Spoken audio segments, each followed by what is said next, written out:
ക്രിസ്തുവർഷം 52 വിശുദ്ധ തോമാശ്ലീഹ ഇന്ത്യയിലെത്തി ക്രിസ്തുവിന്റെ സുവിശേഷം പ്രസംഗിച്ചു എന്നതാണ് വിശ്വാസം.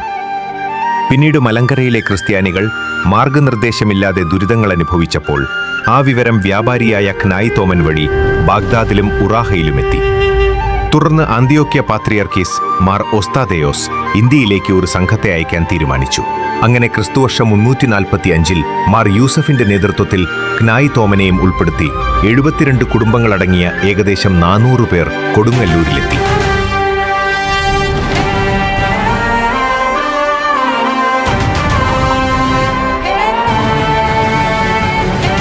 ചെരമാൻ പെരുമാൾ അവരെ രാജകീയമായി സ്വീകരിച്ച് നിരവധി അവകാശങ്ങളും സംരക്ഷണവും നൽകി.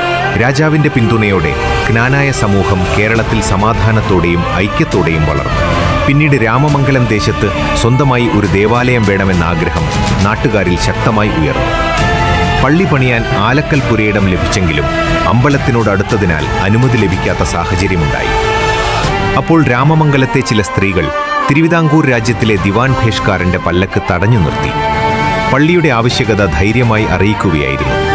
തുടർന്ന് സ്ഥലപരിശോധനയ്ക്കെത്തിയ ഉദ്യോഗസ്ഥരെ മേമന കുടുംബത്തിലെ ചേന്നൻ നായർ വളഞ്ഞ വഴികളിലൂടെ കൊണ്ടുപോയി. അമ്പലത്തിൽ നിന്ന് ദൂരം കൂടുതലാണെന്ന് ബോധ്യപ്പെടുത്തി.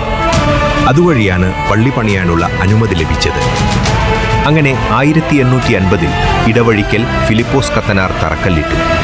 രാമമംഗലം ക്നാനായ ദേവാലയത്തിന്റെ നിർമ്മാണം ആരംഭിച്ചു.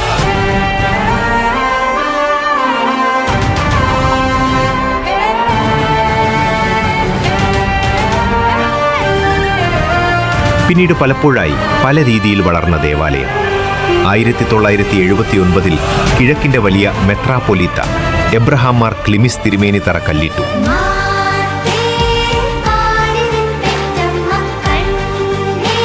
1982 മോർ ഇഗ്നാത്യോസ് സഖാപ്രഥമൻ ബാവ പുതുക്കിപ്പണിത ദേവാലയത്തിന്റെ മൂർവൻ കൂദാശ അർപ്പിക്കുകയും ചെയ്തു.